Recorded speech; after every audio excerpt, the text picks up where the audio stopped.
DC here. Hi guys and gals. Well, it's going to be a beer vlog today.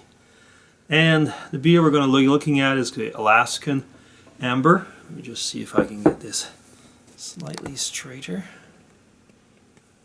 Okay. So the Alaskan Amber with my trusty Boulevard bottle opener. Okay.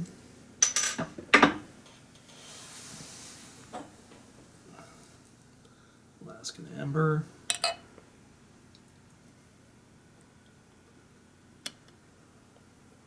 Well, that is the color. Amber. Good. Starting off well. Not an enormous amount of odors coming out.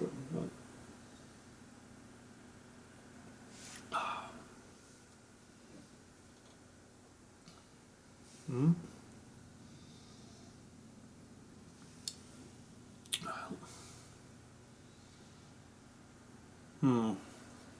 It's okay. It's not like exceptional, I have to say, but it's much more than adequate.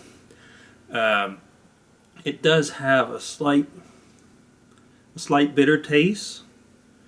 You know, if I compare with, let's say, other ambers or red beers or what, this is slightly more neutral. There's certainly less character than, let's say, some of the Irish beers, but definitely a lot better than some that I have tried actually in Quebec. So this is an okay beer. It has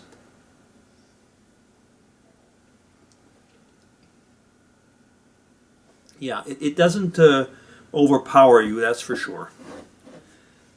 And it's got, as you can see, I have to say, a nice label. It's made in Alaska, so I guess that has something going for it.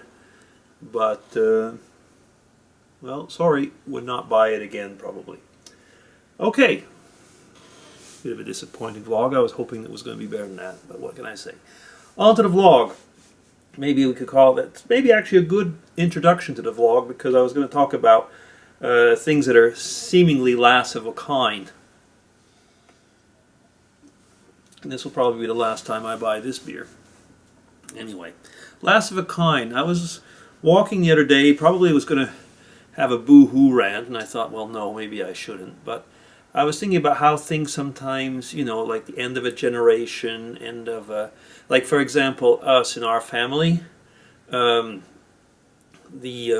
boys of that hold the family name, anybody who's into genealogies follow that, at least in that respect. I'm not saying the last descendant of the family, but the last person who holds the family name.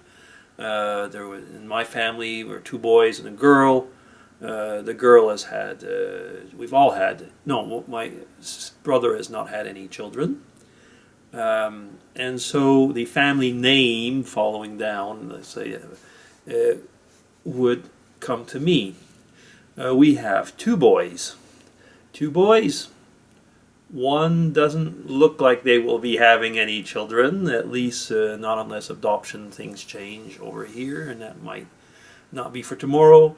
The second one, well, we'll just wait and see. I mean, the first son of DC. That can happen. So there might not be the end of the family name, if you see what I mean. It's funny. Then, going on to other things at end of a line.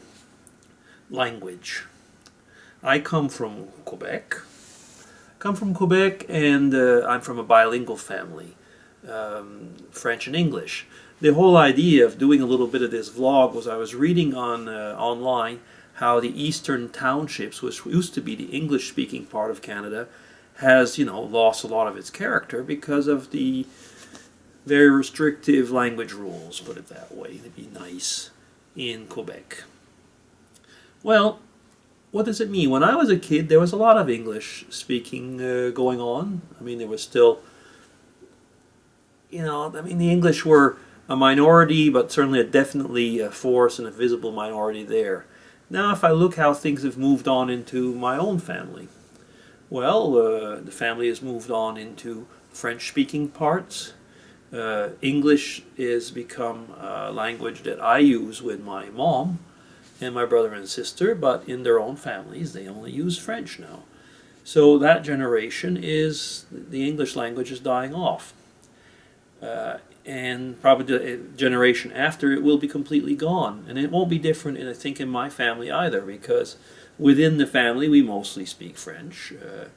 And the subsequent generation will probably essentially be, I mean, English will have been eliminated, I guess.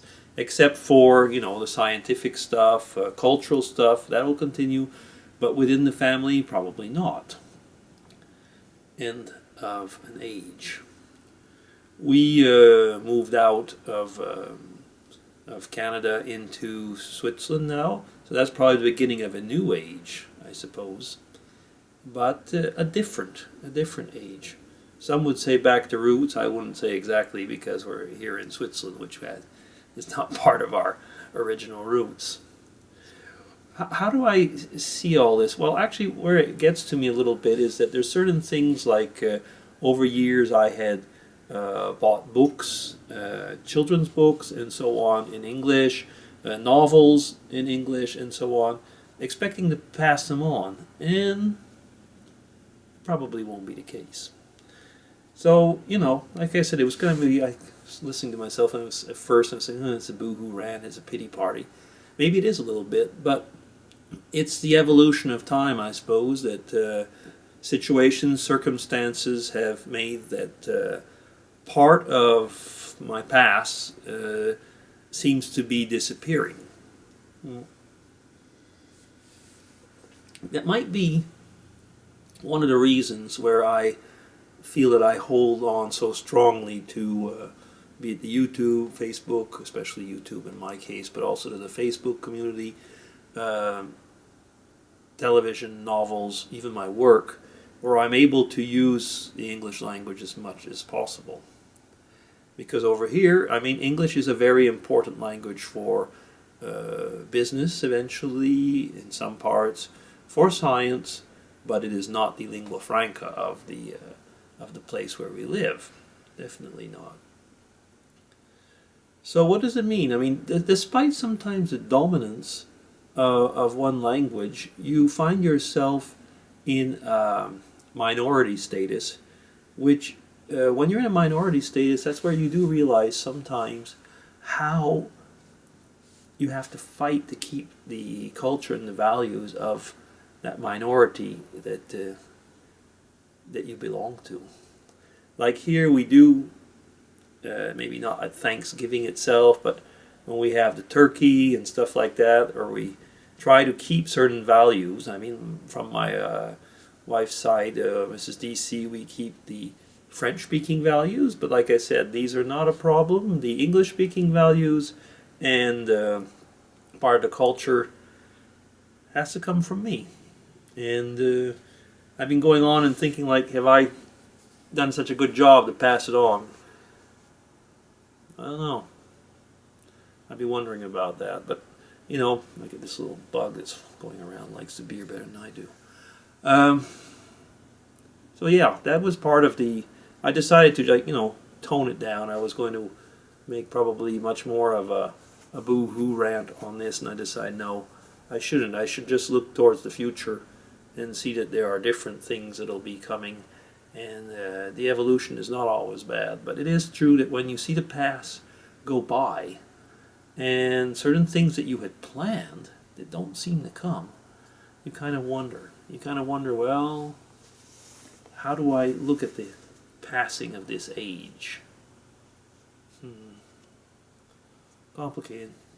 I don't know if any of this actually is of importance for you. I mean, how do you feel that some of your roots, your values, your traditions are passing on to your descendants? Are there things that you are happy to see that are not passing on? Are you happy to see some things that are? And on the other hand, what I do see, and I should say for myself, and I'm asking you the same question, is the new traditions and cultures that are being grafted in to your family tree? Do you see that as a strength? I mean, what I see now being grafted into our family tree is Italian and Spanish heritage. Being grafted into our family tree is Europe, in a way. I mean, regrafted. So yeah, there's a lot of things like that that I guess I would have to be also thankful for, because it wouldn't have happened if we did not, uproot, so to say. So yeah, I guess that'll be my vlog for now, and my battery's dying anyway, so DC will be signing off. Take care, everybody, and have a great Sunday.